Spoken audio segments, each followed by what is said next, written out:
Help right? is here. Yeah. I got to ask you, so it comes as economic indicators show the economy rapidly improving amid concerns about inflation.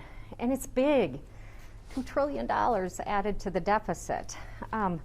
Republicans like Lauren Boebert, who say this is a trashy spending spree. How do you defend it? Should it have been maybe smaller, more targeted in nature?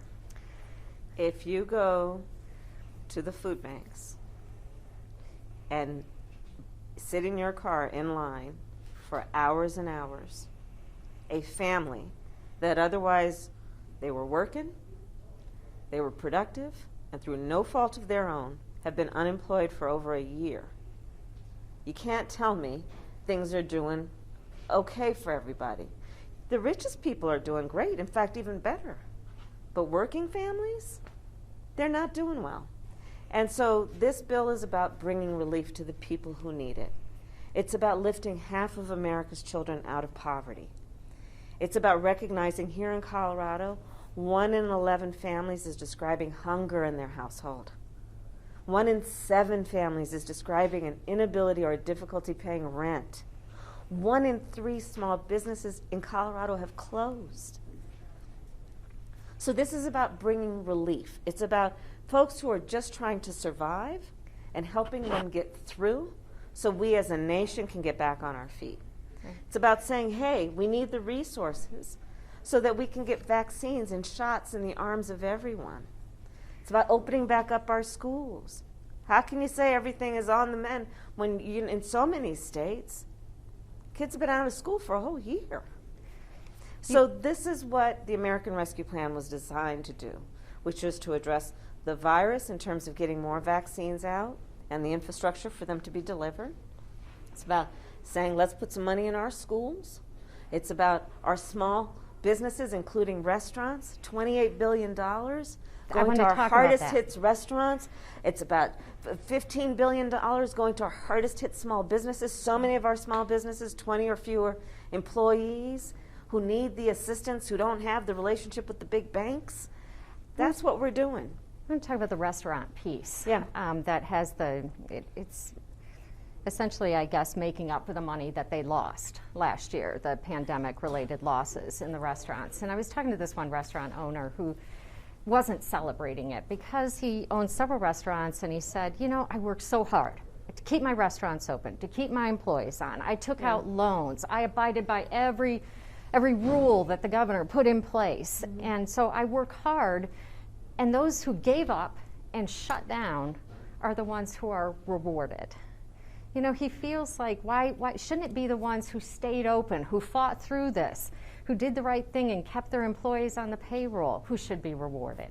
What do you say to restaurant owners like that? We have to applaud those businesses, those small businesses, those restaurants that were able to figure out how to stay open and to keep things going without too much damage to their business or their employees. I applaud that. But here in Colorado, 1 in 3 small businesses have gone out of business. We got to deal with that. Our small businesses are part of the economic lifeblood of communities.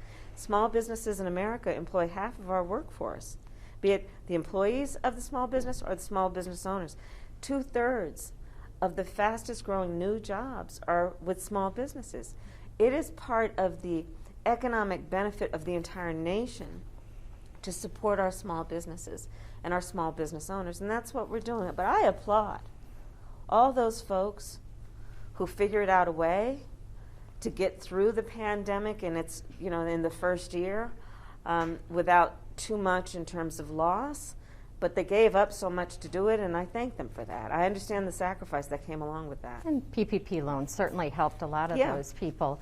So President Biden, throughout the campaign, and has always really been this way, you know, I'm a very bipartisan. I'm a president for all, right? But this is something that passed with not a single Republican vote.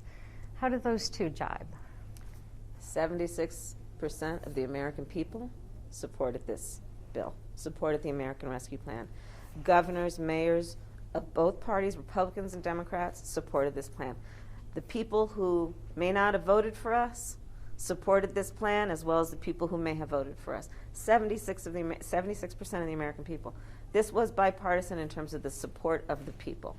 I'm not going to speak to the gamesmanship that happens out of Washington, D.C. among elected leaders, but among Americans, whoever they voted for.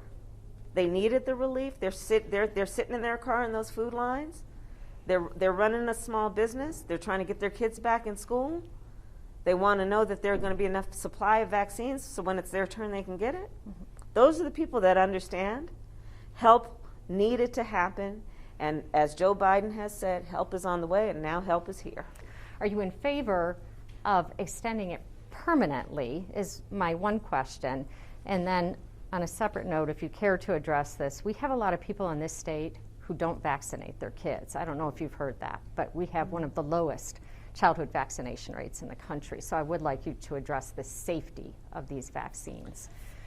Well, first of all, you can talk about Bennett one of the things that I think families, and certainly the president and I, and so many, including community leaders right here in Colorado, have applauded about the American Rescue Plan is we will lift half of America's children out of poverty. And that's through the child tax credit. It's recognizing that all parents need some assistance, and this is about lifting folks up, especially in poverty, right? People are struggling. They can't, again, I can go through the numbers here in Colorado, can't pay their rent, can't put food on the table. But should it be extended permanently?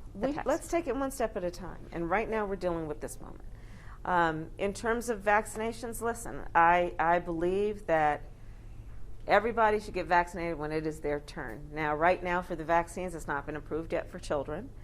But I am encouraging. I got vaccinated, the president got vaccinated, your governor got vaccinated.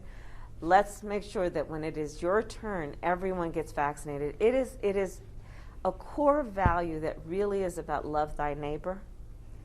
It's about saving your life, the life of your family members, of your community, and it's within our power, each one of us, to do our part to participate in regaining the health and the well-being of our nation.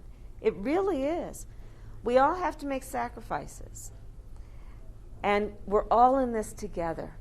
So I encourage everyone, when it is your turn, get vaccinated. It will save your life. It is safe. It is safe. Right. Yeah. And it's the only way the economy is going to come back. That's exactly right.